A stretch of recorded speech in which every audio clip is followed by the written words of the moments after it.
for analysis on the same firearms to be conducted in 2 different labs in 2 separate provinces. I spoke to Warrant Officer Keida about this case because for me it was like bizarre why this case was examined in Pretoria and examined again in KZN. So he said that the IOs were citing some irregularities in the initial tests conducted by FSL Pretoria. Public Protector Kolega Kalega says more needs to be done to ensure whistleblower protection for anti-corruption reforms to be meaningful. These are amongst issues on the table at the 3rd and final G20 Anti-Corruption Working Group this week.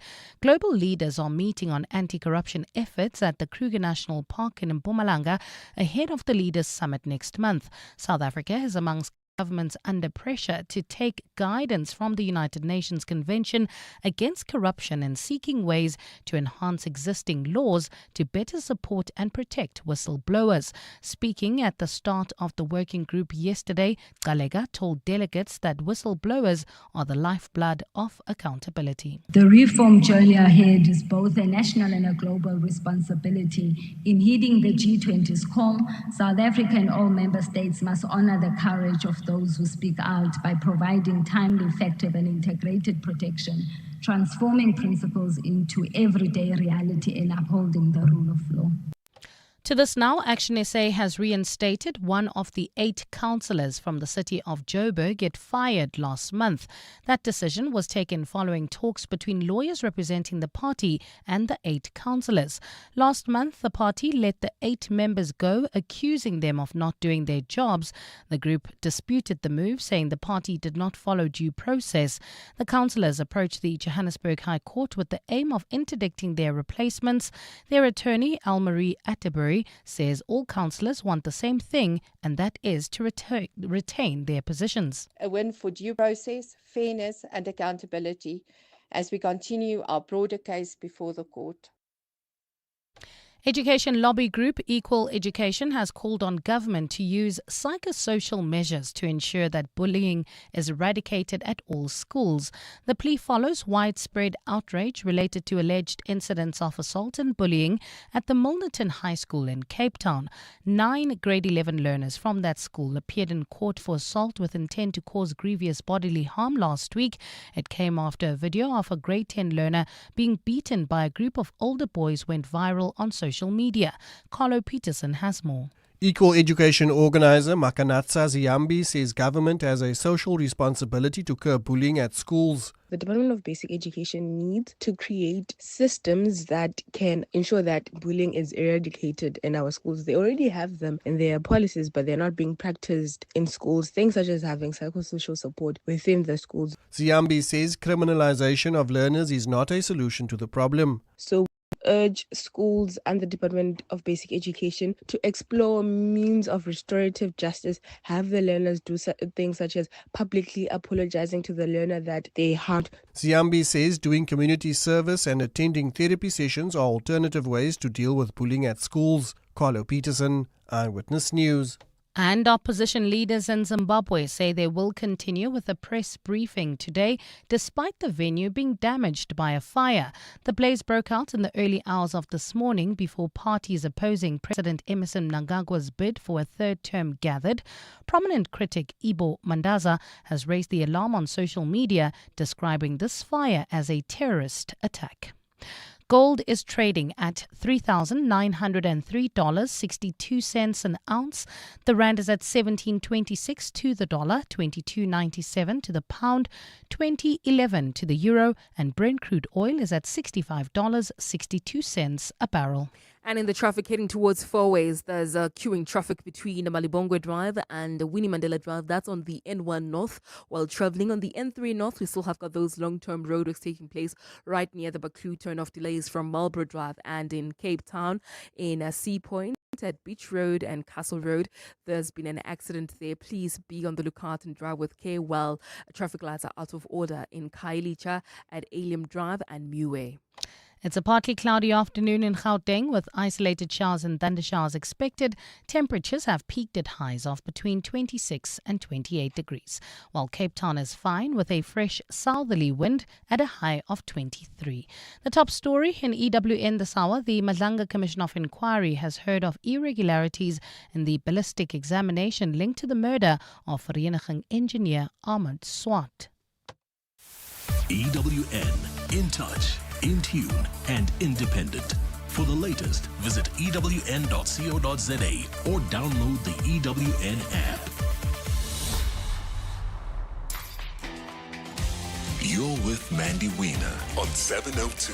Let's walk the talk. Streaming on the Prime Media Plus app. DSTV channel 856, 92.7 and 106 FM.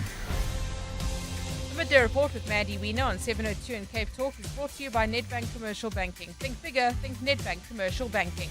On the show today, Deputy Police Minister Cassel Mathale at the Ad Hoc Committee on Policing, a ballistics expert testifies at Madlanga. Where are the country's crime statistics? We'll speak to the DA's Helen Ziller about the party's plans to change BEE and get a response from the ANC's Bengu. The latest on the suspect arrested for the murder of two Mamelodi cousins. All of that over the next hour. The Midday Report with Mandy Wiener. Streaming on the Prime Media Plus app, DSTV channel 856, 92.7 and 106 FM. Good afternoon. Welcome to the Midday Report on 702 and Cape Talk with me, Mandy Wiener. Great to be with you today. In the second half of the show today, we'll speak to Helen Ziller from the Democratic Alliance. They are revealing a billboard today about black economic empowerment, or rather about that party's strategy, its approach to replace BEE with an alternative piece of legislation, which has already been gazetted, and what this means for the Public Procurement Amendment Bill, which it's putting forward. Effectively, and in very simple terms, what it does is it uses poverty as an indicator of disadvantage rather than race. We'll speak to the ANC's Bengu in response to this, but if you have any questions for either of them or any comments, please send us a WhatsApp voice note 072 702 1702. 072-567-1567. You can tweet me at Mandy Wiener. But let's start with policing, because that's where we start every day, it seems, with both the Ad Hoc Committee in Parliament and also the Madlanga Inquiry, both of those running in parallel. At the Madlanga Inquiry, we have a ballistics expert on the stand. At the Ad Hoc Committee, we have the Deputy Minister of Police, Cassel Mathale, giving evidence. So let's start in Parliament. Babalo and Denze is there for us. Babalo, good afternoon to you. Cassel Mathale has been speaking about the political killings task team, about the directive to disband it. What has he been saying about this? Good afternoon, Mandy. Yes, indeed. Deputy Minister Cassel Mathale now dealing with this PKTT disbandment, especially that 31st of December directive that was issued by Minister Senzo Mchunu late last year, when he says he was in KZN and he decided to write this letter by himself personally. And he says he was a bit surprised by the letter, especially the tone of the letter of directive issued by Senzo Mchunu. And he says, initially he first, kind of dismissed it, and he saw initially on social media, and he said that he's not used to seeing things on social media, like decisions of this nature, first hearing of them on social media. But he said that the minister called him in early January to inform him directly, but he had already found out about this on social media. And he says that he's not used to learning of things on social media of this nature, and that he had a problem with the tone of the letter. He said it was, written quite strongly worded. And he says that, for example, disband the PKTT with immediate effect, which is one of the issues that were raised by members last week when Mchunu was here. Why did he insist on immediately? Minister saying that immediately could have been anything, or could be winding down the PKTT. But the deputy minister didn't understand the strongly worded letter. And, for example, he also doesn't understand its practicality, or it said it was not practical to disband the PKTT in this kind of fashion. He said earlier that he felt that, the PKTT was doing well. He said they were doing an excellent job. Their effectiveness as a team was not in question at all when this decision came, Mandy. So Deputy Minister, beg your pardon, Cassel Mathale saying what we also heard from Bheki Cele last week, that, the decision, it did not sit well with him and took him by surprise, and he's still taking questions from the evidence leader on basically his working relationship with Mchunu and whether he was consulted on any of these key decisions. So where does this place the Deputy Minister in the broader police wars? Well, the Deputy Minister didn't get mentioned that much over the last 2 weeks of testimony by Fani Masemola, by Ntlhahla Mkhwanazi, Shadrack Sibia, as well as Bheki Cele last week. But where he will fit in is that the PKTT itself is still functional, it's still in place, but he also does get delegated at certain points by the minister himself. But what he's in charge of, for example, his responsibilities are really the Civilian Secretariat for Police, IPID. IPID, we know, has been mentioned, during these hearings. We know that Cedric Nkalinde, the minister's chief of staff, used to work for IPID. We know that IPID's also been drawn in with issues around Paul O'Sullivan and how Paul O'Sullivan, did and met with, or rather, members of the police met at Paul O'Sullivan's house to discuss, policing matters, IPID matters. So he might be questions around issues around IPID, which is under his delegation of duties, as well as the interministerial committee that also decides a lot on how this task team has to function, on whether it should be disbanded or not, and exercises oversight over this PKTT. And he also attends these meetings of the IMC. He also attends a few meetings of the PKTT. He says he's been to a couple of meetings with the PKTT before the disbandment. So he's giving members, some insights into the discussions of the workings within the police department, and whether he was at any minute or at any moment during his tenure, because we know he arrived at the same time as Senzo Mchunu, but had a bit more experience than Mchunu, he says, because Mathale started before Mchunu arrived during Minister Bheki Cele's tenure. So he will be giving, members, and corroborating also some information and submissions that were made by Fani Masemola and Shadrack Sibia and Bheki Cele on Thursday and Friday last week, Mandy. So it's just really giving members a better understanding of the workings within the police ministry and how some decisions were taken by Senzo Mchunu. Babalo, thank you. Babalo and Denze, EWN reporter, speaking to us there about the Ad Hoc Committee on Policing. Let's listen in now as Norman Arons, SC, the advocate evidence leader, leads the Deputy Minister through his evidence. Legally, within the prescripts of SAPS, within an allocated budget, and falling under the authority of the National Commissioner, ultimately. Yeah. I never doubted that. Did the minister ever mention to you or indicate to you or give you any idea that actually this political task team is not operating legally? Yeah, well, the discussions around this, it was not based on the legality of the unit or not, because that was never in question. I don't remember a meeting where we discussed that the team is illegal or something like that. That never arose.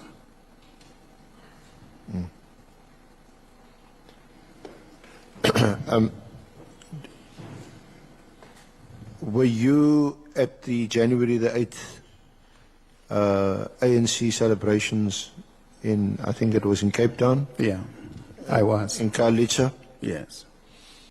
Did you discuss this directive with the minister at that gathering, or maybe even with former Minister Cele at that gathering? No, at the gathering, the minister was not present. Did you discuss it with the president? No. Did the minister tell you that he discussed it with the president?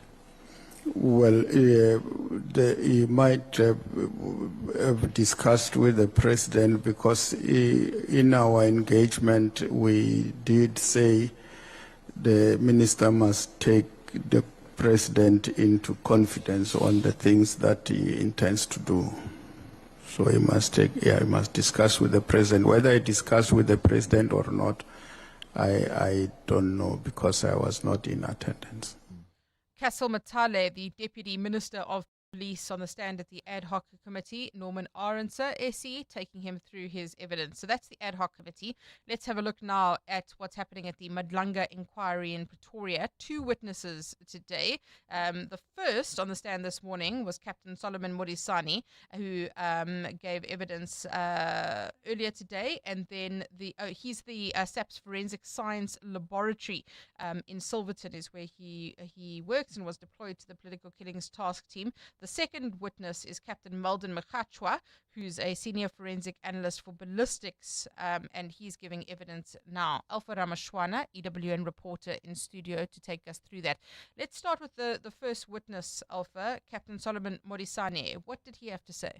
Good afternoon, Mandy. So Captain Solomon Modisane, like you said, was deployed to the Political Killings Task Team in 2018, and one of the cases he was tasked with investigating is the murder of Armand Swart, the Vereniging engineer who was murdered last year. You would remember that it was said to be a case of mistaken identity. They were trying to assassinate a colleague of his who blew the whistle on a corrupt Transnet tender, and they killed him instead. And he was investigating that case and the firearm evidence related to the murder of Armand Swart. And today he's given a detailed account of how exactly they managed to link the firearms that were used to kill Armand Swart to other high-profile murders. So you remember yesterday, the head of ballistics at the police service was meant to give us these details, but he merely told us what the work of his department is. And today, the people who work under him, which is Captain Solomon Modisane, gave us a very detailed account of how it all happened. He is among those who led investigations into the murder of Armand Swart, and he says that he investigated and did a comparative analysis on the cartridges and the firearm and found that the firearm that was used to kill Armand Swart was used to kill DJ Sambodi, DJ Vintos, a businessman in Johannesburg, Don Tingleni, and that very same firearm was used to kill all these people. But it's unclear yet if it was the same person or the same people who pulled the trigger. There are questions as to whether these firearms were being rented to different, what they call inkabis. So that is what they are going to be determining. Let's take a listen to what he had to say today.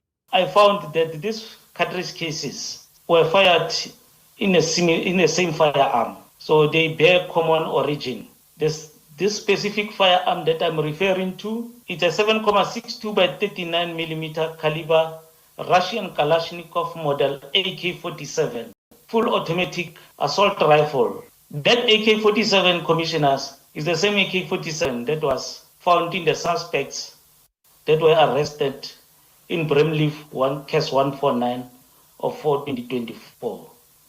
This is the same firearm, commissioners, that murdered DJ Sambodi and DJ Vintos and Mr. Dontin Kenny. Remarkable that they've been able to link this firearm to this amount of killings now. What else did the ballistics experts have to say about how they managed to compare the bullets? So he gave a very technical testimony today of really a step-by-step brief of how exactly he managed to link those cases together. He says he received an instruction from one of his higher-ups to look into the case of DJ Sambodi, DJ Vintos, and Don Tingleni and compare the firearm evidence with that of Armand Swart. He says he has no idea why exactly or where they may have received a tip-off to do exactly that, but when he did it, he found that the cartridges were the same. However, the serial numbers on the firearm were scratched off, and so they also had to try and retrieve that serial number. He says they used gas and many other methods to try and retrieve a scratched off or tampered with serial number. So it was a very technical testimony that he gave. Let's take a listen to his step-by-step account of how they linked those firearms together. As ballistics experts, when we're doing comparison, we compare the individual and class characteristics. It's the markings the class and individual characteristics is the markings that were transferred by the firearm components onto the cartridge cases and onto the bullets during the firing process. So there will be those characteristics that we are looking for on each and every specimen under the microscope to determine the common origin of these specimens. So that was earlier today that witness Captain Solomon Morisani, a ballistics expert, testifying there. Currently on the stand, Captain Malden Mkhachwa, who's a senior forensic analyst for ballistics as well with the SAPS Forensic Science Laboratory. Let's take a quick listen in to that testimony, and the feed is courtesy of ENCA. From which firearm do those test bullets come? They come from a Russian-made AK-47. But in which case was that AK-47 seized? It's a Bramley case 149. And then can you explain to the Commission what the conclusion reached by Captain Mkhachwa in paragraph 6.1 is? Captain Mkhachwa is saying that the bullet mentioned in 3.1. And which was that bullet? The bullet mentioned in 3.1, it's a 7.62 bullet. That is it's an AK bullet, but it's the one that was recovered from the scene or from the postmortem. It's positive with the firearm that he has examined. And this, it's because he has compared that bullet with the tests that he has discharged from that firearm. So that's evidence currently being led at the Midlanga inquiry. The Midday Report with Mandy Wiener on 702 and Cape Talk is brought to you by Nedbank Commercial Banking. See money differently. So while the police leadership is busy with the Midlanga inquiry with the Ad Hoc Committee, it seems as though the country's official quarterly crime statistics have not been released. A really interesting article in Daily Maverick today pointing out that South Africa's official quarterly crime stats covering the period from the start of April to the end of June should have been released already, but because of the policing scandal, this has not happened. There was supposed to be an official release on the 16th of October. That was when it was announced it would happen. The 16th of October came and went, and that's when Police Minister Senzo Mchunu began testifying. So where are the crime stats? Are they being deliberately withheld, or is it a case of just being too busy to focus on what needs to happen? What does that mean for us? Lizette Lancaster is the acting head of Justice and Violence Program at the ISS. Lizette, good afternoon to you. Thank you very much for your time. It's only been a relatively short while that the SAPS has been releasing crime stats every 3 months, and it gave us a much better picture of what was happening. What is the impact now of us not getting those crime stats? Thank you, Mandy, for having me.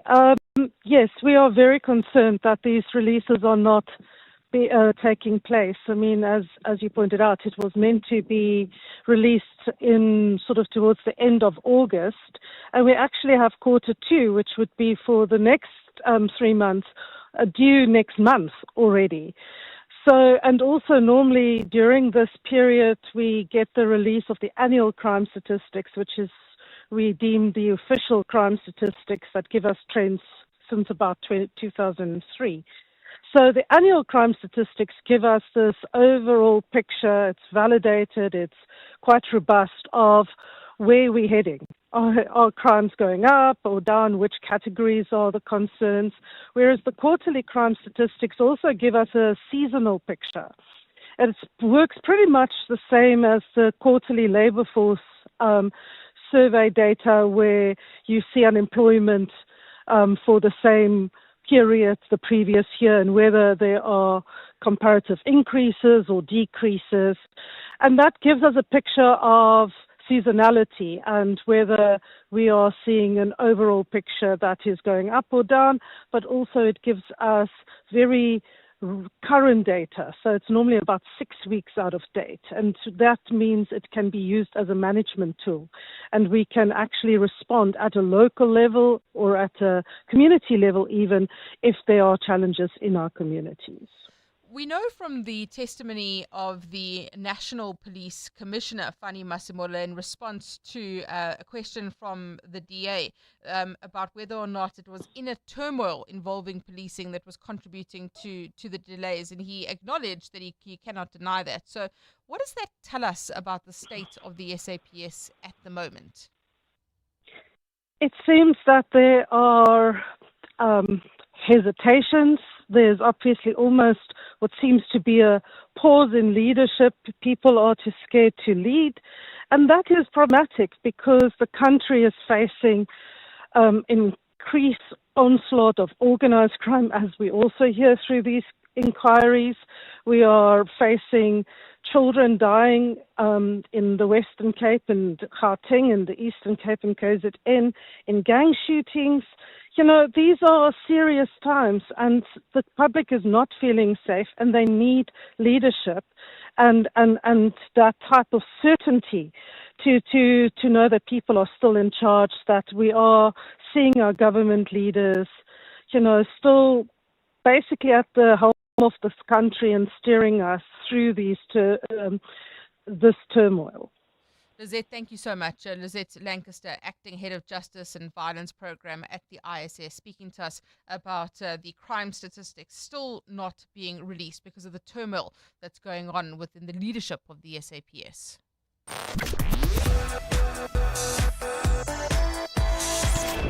Real growth needs more than just banking, and Nedbank Commercial Banking is your growth partner.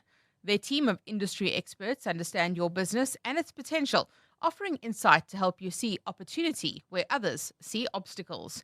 Because when you can see what others don't, you can do what others can't. Think bigger. Think Nedbank Commercial Banking. See money differently. Nedbank is a licensed FSP and registered credit provider.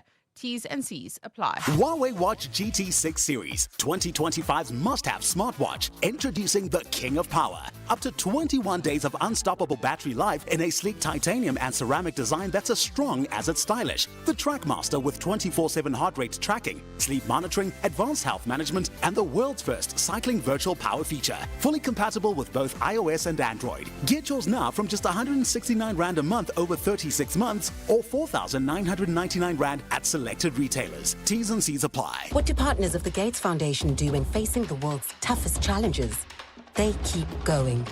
From discovering a plastic drape that helps detect excessive postpartum bleeding faster, to developing better bed nets to kill malaria-carrying mosquitoes, to researching an RSV vaccine that could save hundreds of thousands of children. For every problem, there are people who prove that progress is possible. The Gates Foundation, partners of human potential. Learn more at gatesfoundation.org/keep going.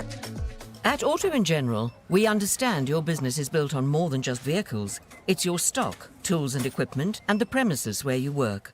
Auto & General Business Insurance is designed for businesses like yours, protecting your assets against fire, theft, storms, and other unexpected events. To protect your livelihood, visit autogen.co.za and get an obligation-free business insurance quote. Auto & General, never not there. Auto & General is a licensed non-life insurer and FSP. T's and C's online. WhatsApp Mandy on 072 702 1702. Good day, Mandy.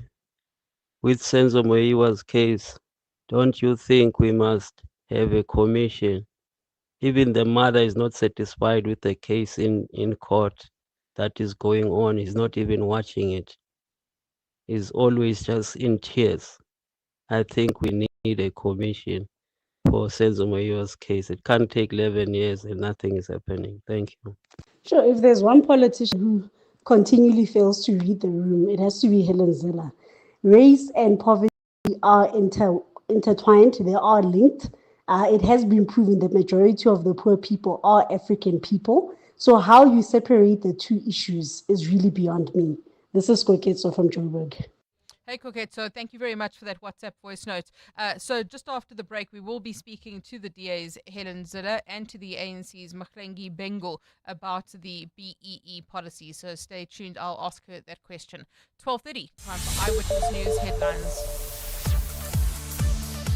Thanks, Mandy. Good afternoon. Deputy Police Minister Cassel Mathale has told Parliament at first he thought a letter by Minister Senzo Mchunu to disband the Political Killings Task Team was fake. Mathale says he first saw the letter on social media, saying this was not the right way to find out about such a decision. He is currently in the hot seat at Parliament's Ad Hoc Committee, which is probing allegations of police corruption. At the same time, another ballistics expert has taken the stand at the Madlanga Commission of Inquiry today to begin his testimony. Captain Medlon Mkhatshwa, a senior forensic analyst with the South African Police Service, is now presenting his evidence before the commission. Mkhatshwa is one of the experts who were assigned to the KZN Political Killings Task Team to assist with the analysis of firearm-related evidence. An Action SA has reinstated one of the 8 councillors from the city of Joburg it fired last month. That decision was taken following talks between lawyers representing both the party and the 8 councillors. Last month, the party let the 8 members go, accusing them of not doing their jobs. Those are the headlines. This EWN and more at 1 or as it happens. EWN Sport. Good afternoon, I'm Tolagile Mganga. South Africa and Pakistan will be looking to find some form in the T20 format when they clash in the first of 3 games this afternoon. The Proteas will be without David Miller, Gerald Coetzee and Kwena Mapaga, who are all injured, while Shukri Conrad has rested Aidan Markram, Tristan Stubbs and Ryan Rickleton. It's a different group of players entirely. We've only really kept Brevis, Tony and Boshi behind, I think it is. Yeah, great opportunity. Really chuffed and thrilled that we've got some fresh faces, some fresh energies, not to suggest that the energies were flagging in the previous group. Huge excitement in the group about this T20 series. And obviously on everybody's lips is Quinton de Kock. He's a breath of fresh air on his own without picking up a bat. So, thrilled to have Quinny around as well. Tomorrow, South Africa's women will be out for revenge when they play England in the semi-finals of the World Cup. Having started their campaign with a 10-wicket loss, Sunay Luce has discussed their attempts to reach a first-ever 50-over World Cup final. No, not at all. I think, those semi-finals happened a very long time ago. It's just another semi-final for us, no matter who we're playing. I think, we just focused on getting through the semi-final, playing good cricket, hopefully our best game yet, so that we can get momentum into that final. I think it's one step at a time, one game at a time. No matter who we're playing, I think we just want to hit our straps and play very good cricket. And whoever the opposition is, we take it as it comes. And Brendan Rodgers' resignation as Celtic manager has prompted an angry response from the club's main shareholder, who's called him divisive, self-serving and accused him of creating a toxic atmosphere. His exit was confirmed last night following a disappointing start to their Scottish Premiership campaign. They currently trail Hearts by 8 points after 9 games. Former boss Martin O'Neill, along with ex-Celtic captain Sean Maloney, will now take over on an interim basis. Tolagile Mganga, Eyewitness News Sport. EWN Traffic. Well, traveling in Cape Town, we've got delays and congestion on the N1 inbound at Lower Church Street. While traveling in Sea Point at Beach Road and Cassel Road, there's an accident reported. They do expect heavy traffic volumes. And a car stuck on the road on the N2 outbound at the ramp to M5 South. Please be on the lookout there. And Alfred Stanley Road has been closed off to traffic, so please use Dock Road as an alternative into Waterfront. And then traveling on the N3 North in the Kelvin area, this is now in Gauteng. We've got delays between Marlborough Drive and the Baklu interchange. That's due to an accident along this route. There's also queuing traffic on the N1 North. This is between Malibongo Drive and Winnie Mandela Drive. That's due to just delays along this route. Please be on the lookout there. While traveling on the M1 South, we've got bumper-to-bumper traffic between Smith Street and the Crown interchange. An accident right at the double-decker section is causing these delays, so please be on the lookout there and continue driving with care. More updates coming up at the top of the hour. Stay tuned. There's more EWN on air, online, and on the EWN app. It all starts with FNB Private. With secure, easy payments for a hassle-free overseas holiday. Tap, swipe, or go digital with your FNB Visa cards. Earn rewards when using your FNB credit card or global account debit and virtual card. You can even fund your global account on the FNB app while traveling. Make the most of every moment. Unlock invaluable with FNB Private. Help changes everything. FNB, a division of First Rand Bank Limited, an authorized FSP and credit provider. TCs, earn rules and limits apply. Something big is happening when the family group chat explodes, like the Chamberlain Big Summer Splash promotion, on from 23 October to 9 November. 10% off finest 1903 paint mixing. That's incredible! Amazing deals on outdoor, braai, pool and camping gear. Even the dogs joining in with our social media puppy pool pick competition for a chance to win R1,000. And what's that? you can meet Bucky's Butter live in store at Centurion. Come make a splash with the whole family. Chamberlain, famous for hardware since 1903. The Outsurance pointsmen know that every car on the road carries a story. Like the lady on her way to work, listening to a love song on the radio. She's recreating the music video in her mind with herself as the leading lady. The Outsurance pointsmen know it's not just a car in traffic, it's a concert on the move. Every story is different and every story matters. That's why the Outsurance pointsmen have been doing what they do since 2005 in proud partnership with 702. Outsurance is a licensed insurer and FSP.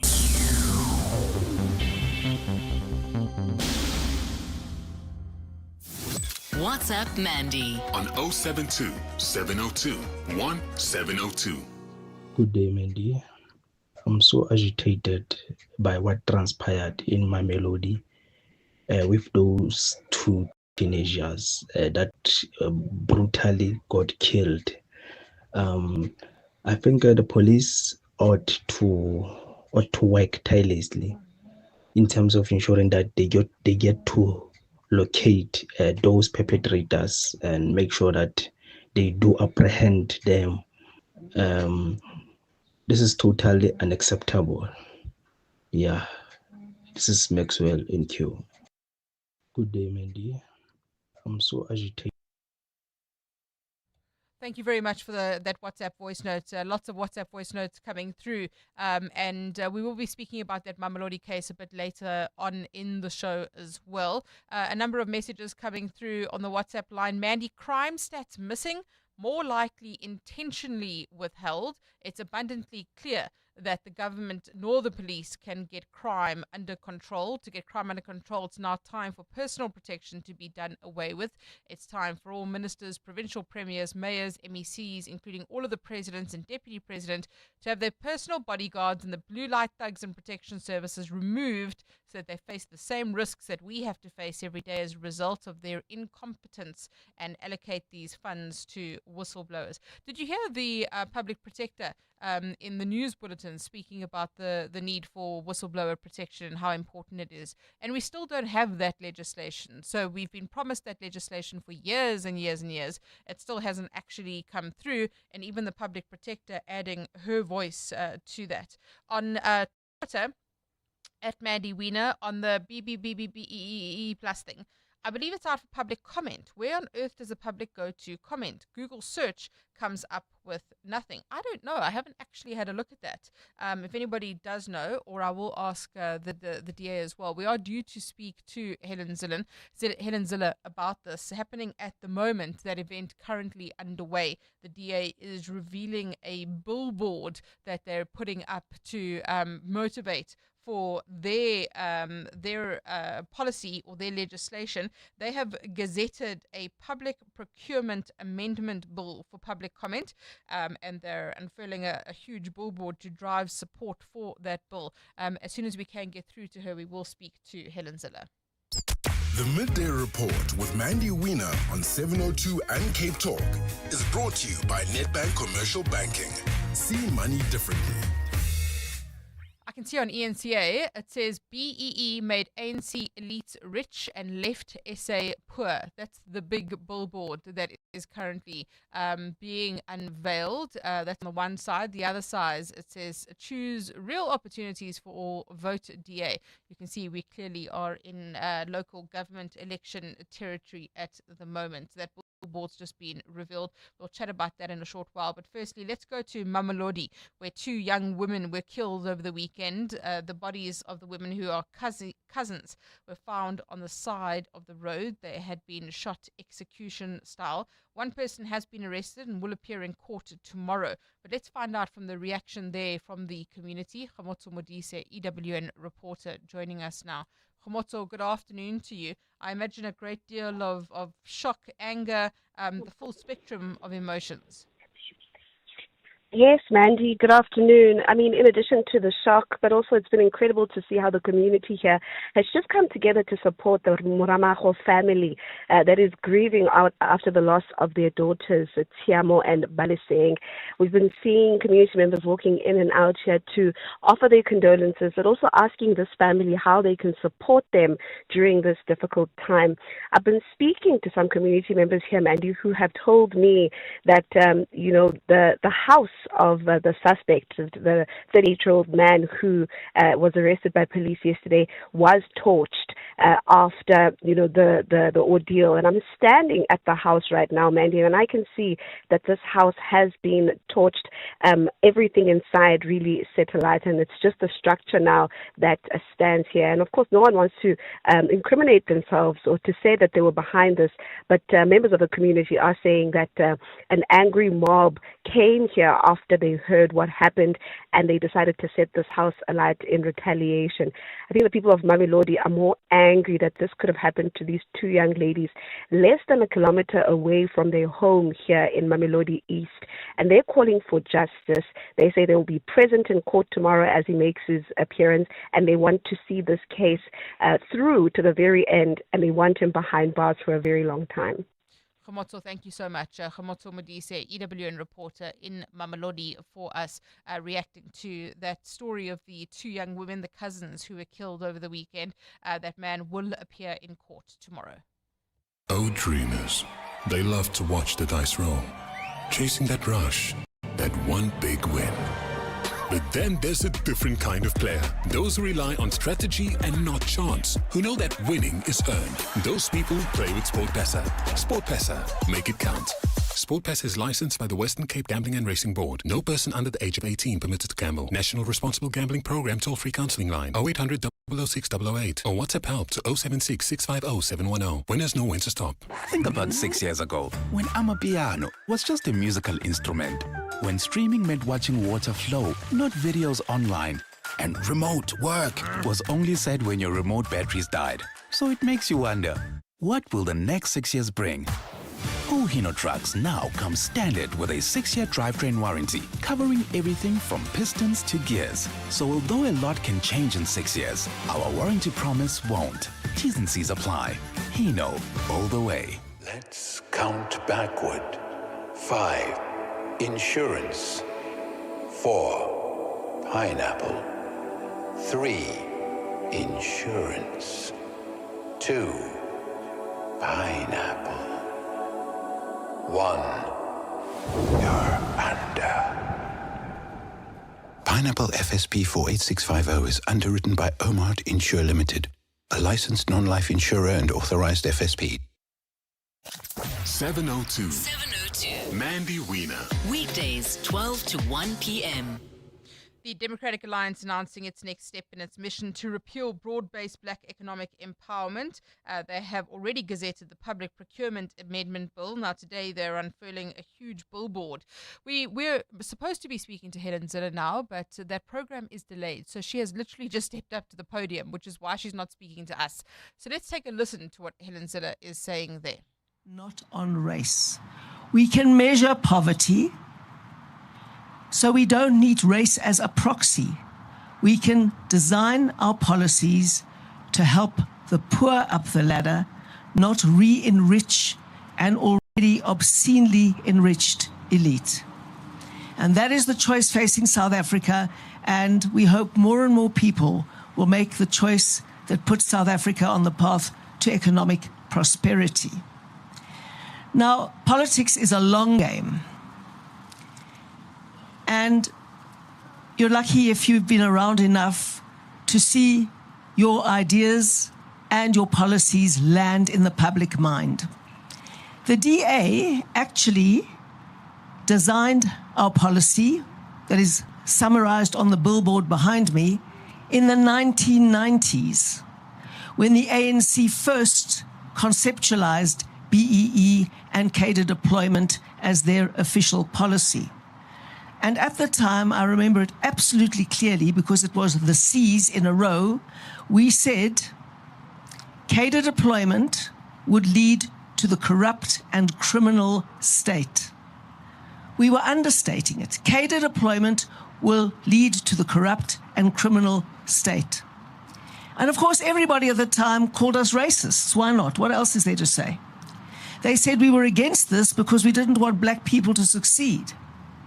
And we said, this is complete nonsense, and you will see over time what happens. And what happened? Criminality and corruption became entrenched and endemic to the point where the corruption is the system in many spheres of government.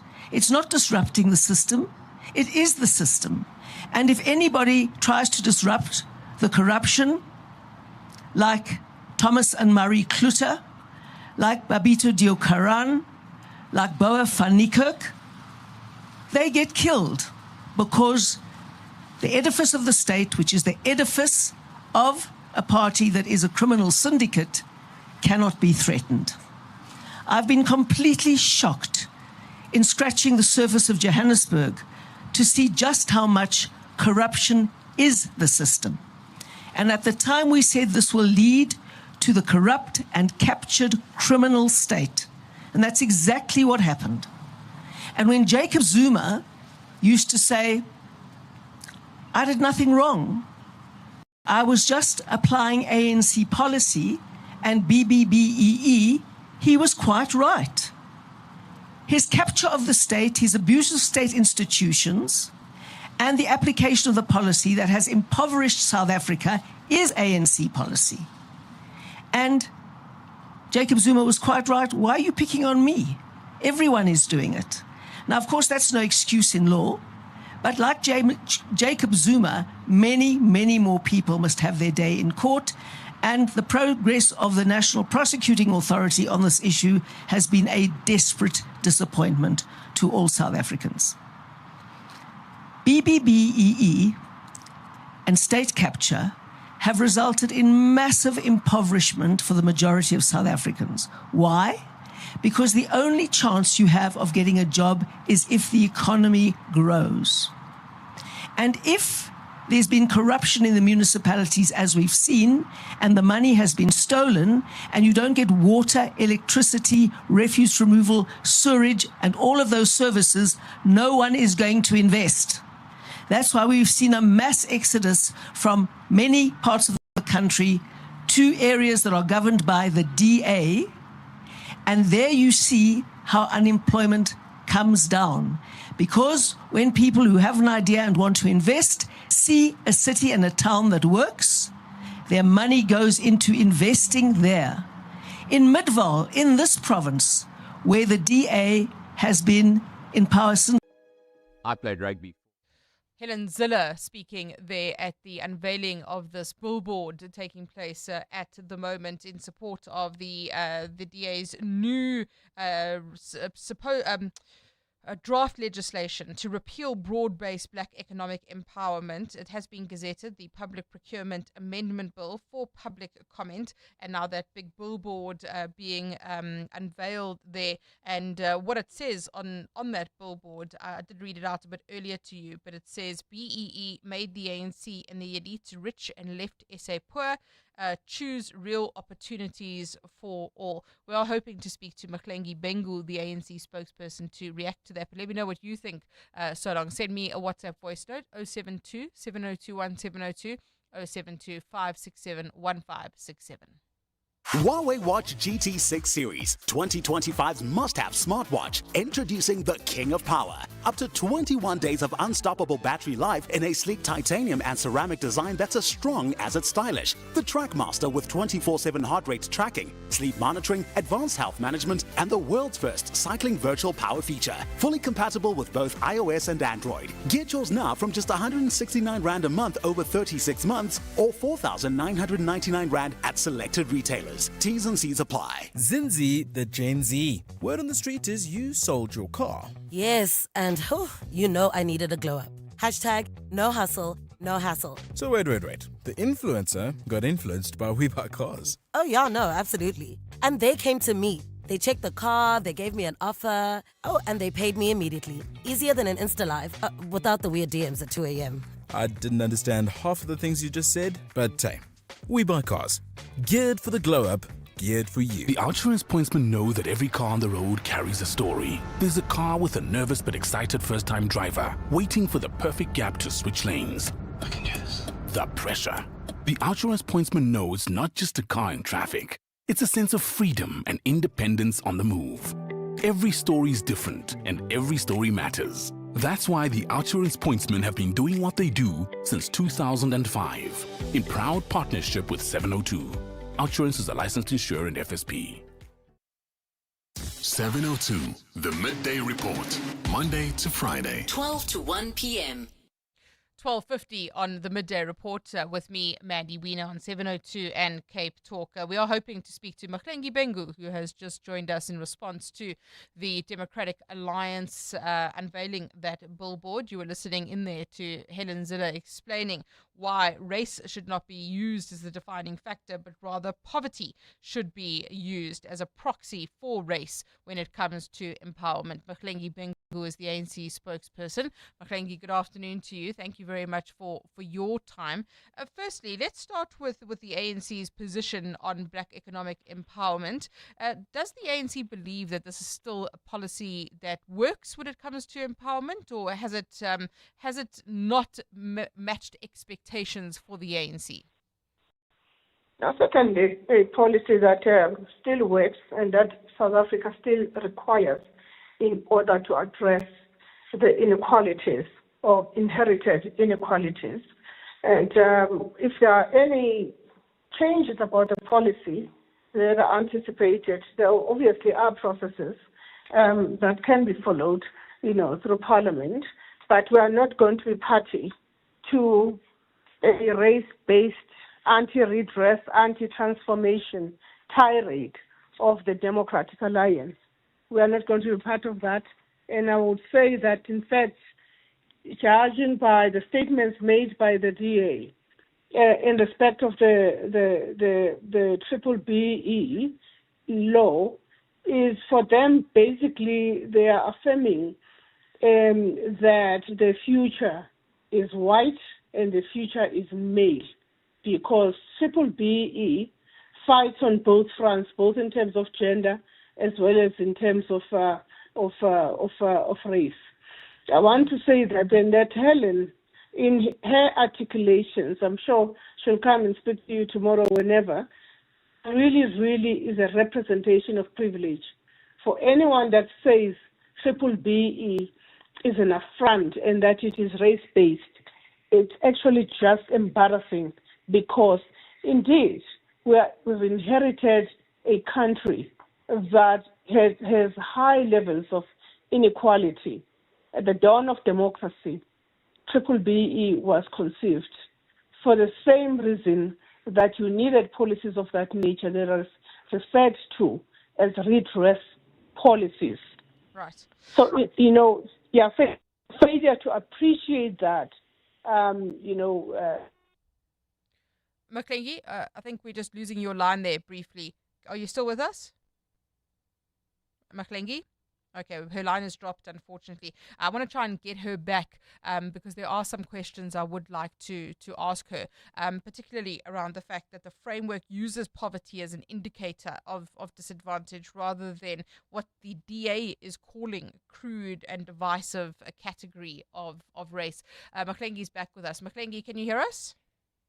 Yes, can hear you. I can hear you now. So the framework that the DA is proposing uses poverty as an indicator of disadvantage, as a proxy for what it calls the crude and divisive category of race. Can poverty be used as a proxy in this case? Poverty can be used as a proxy in a country that doesn't suffer from what South Africa suffers from.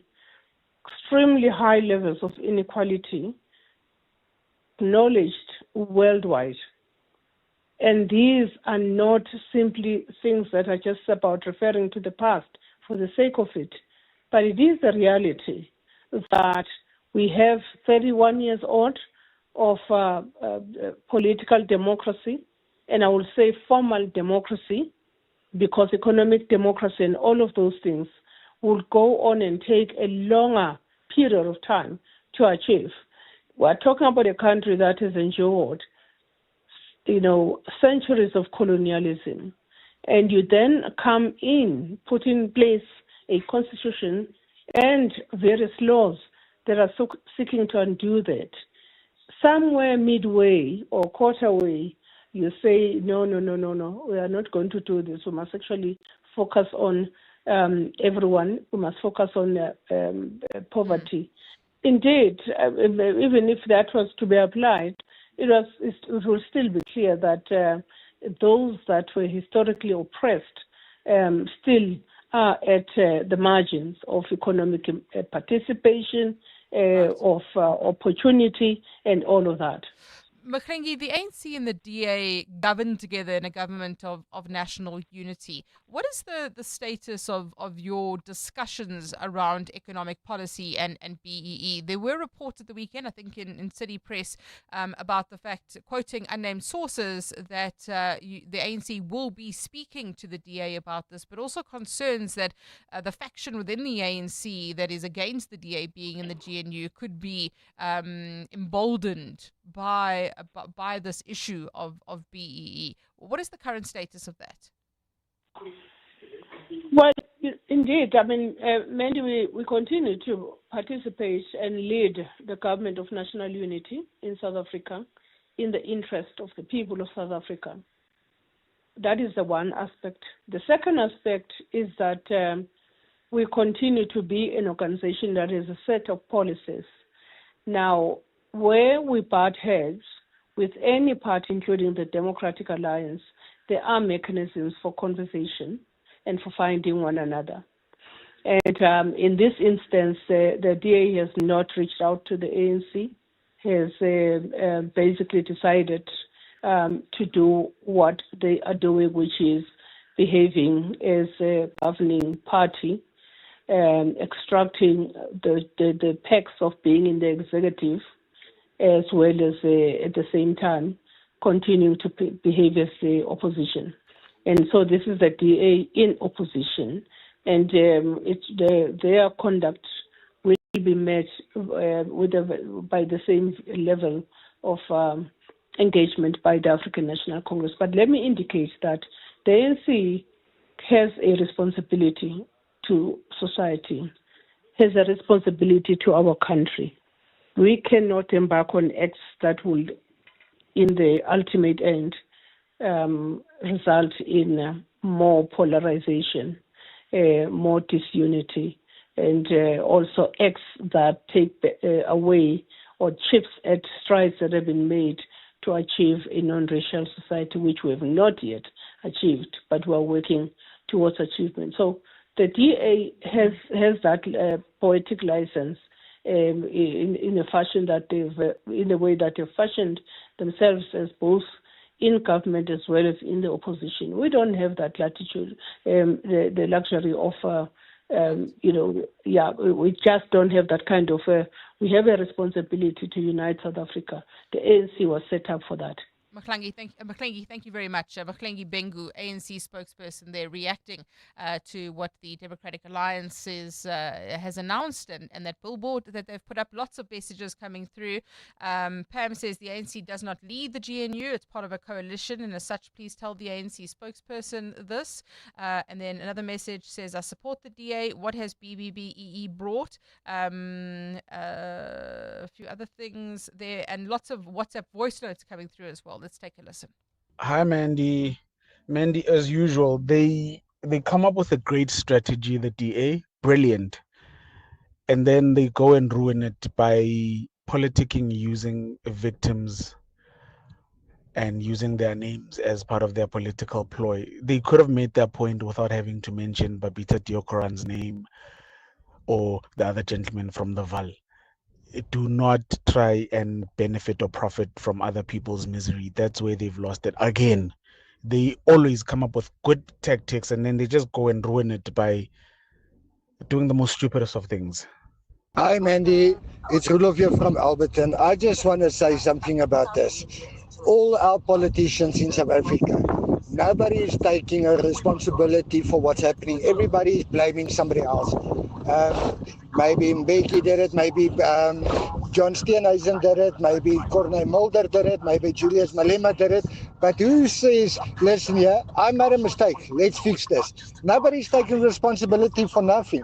How can you start fixing things, but you're not taking responsibility for the things that you have done wrong? Hi, Mandy. I'll only support BE if it benefits average people on the street or average South Africans. So people that are criticizing Helen Zille, they must show us as well how have they benefited from BEE.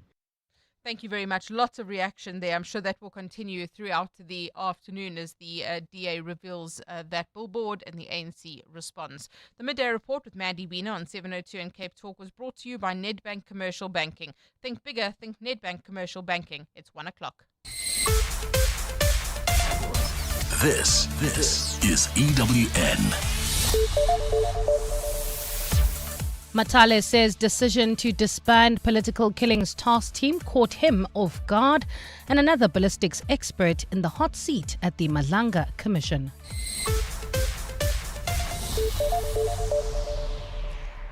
Good afternoon, I'm Bali Dlamini.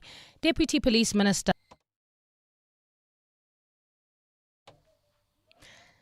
Good afternoon, I'm Bali Dlamini. Deputy Police Minister Cassel Mathale has told Parliament at first he thought a letter by Minister Senzo Mchunu to disband the political killings task team was fake. Mathale says he first saw the letter on social media, saying this was not the right way to find out about such a decision. He is currently in the hot seat at Parliament's Ad Hoc Committee, probing allegations of police corruption. Members of the committee are expected to question Mathale about his knowledge of the directive to disband the political killings task team and his working relationship with Mchunu. Mathale says he has no memory of any conversation hinting that the task team was unlawful, and he insists that idea was never raised. You know, the discussions around this, it was not based on the legality of the unit or not, because that was never in question. I don't remember a meeting where we discussed that the team is illegal or something like that. That never arose. At the same time, a second ballistics expert has taken the stand at the Malanga Commission of Inquiry today to begin his testimony. Captain Medlon Mkhatshwa, a senior forensic analyst with the South African Police Service, is now presenting his evidence before that commission. Mkhatshwa is one of the experts who were assigned to the KZN Political Killings Task Team to assist with the analysis of firearm-related evidence. Mkhatshwa began his testimony by explaining what his duties in a political killings task team are. And we were also doing linking of cases. Again, let me put it like this, we were also examining homemade devices, and we were also doing etching for the firearms that had the serial numbers removed. Public Protector Koleka Kalega says more needs to be done to ensure whistleblower protection for anti-corruption reforms to be meaningful. These are amongst the issues on the table at the third and final G20 Anti-Corruption Working Group this week. Global leaders are meeting on anti-corruption efforts at the Kruger National Park in Mpumalanga ahead of the Leaders Summit next month. South Africa is amongst governments under pressure to take guidance from the United Nations Convention Against Corruption in seeking ways to enhance existing laws to better support and protect whistleblowers. Speaking at the start of the working group yesterday, Kalega told delegates that whistleblowers are the lifeblood of accountability. The reform journey ahead is both a national and a global responsibility. In heeding the G20's call, South Africa and all member states must honor the courage of those who speak out by providing timely, effective and integrated protection, transforming principles into everyday reality and upholding the rule of law. To this now, Action SA has reinstated one of the 8 councillors from the city of Johannesburg it fired last month. That decision was taken following talks between lawyers representing the party as well as those representing the councillors. Last month, the party let the 8 members go, accusing them of not doing their jobs. The group then disputed the move, saying the party did not follow due process. The councillors approached the Johannesburg High Court with the aim of interdicting their replacement. Their attorney, Almarie Atterbury, Atterbury says all councillors want the same thing, and that is to retain their positions. A win for due process, fairness and accountability as we continue our broader case before the court. And in Japan, the man accused of killing former Prime Minister Shinzo Abe has pleaded guilty. Abe was shot several times and died in hospital in 2022 during a political campaign event in the western city of Nara.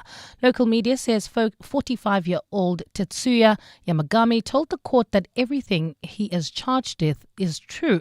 Yamagami is reported to have told investigators he targeted Abe because he blamed him for allegedly promoting the church, which Yagami says bankrupted his mother as well as wider family. Gold is trading at $3,903.62 an ounce. The rand is at 17.26 to the dollar, 22.97 to the pound, 20.11 to the euro, and Brent crude oil is at $65.62 a barrel. And in the traffic in Centurion, there's been an accident on the N14 South that happened near the Braakfontein interchange. It is causing heavy traffic volumes already. Please be on the lookout there and approach with care. If you can, try to use the N1 South towards areas like Roy Hiskrel as well as Braakfontein. While traveling on the N3 North in the Kelvin area, we still have got bumper-to-bumper traffic between Vincent Chabalala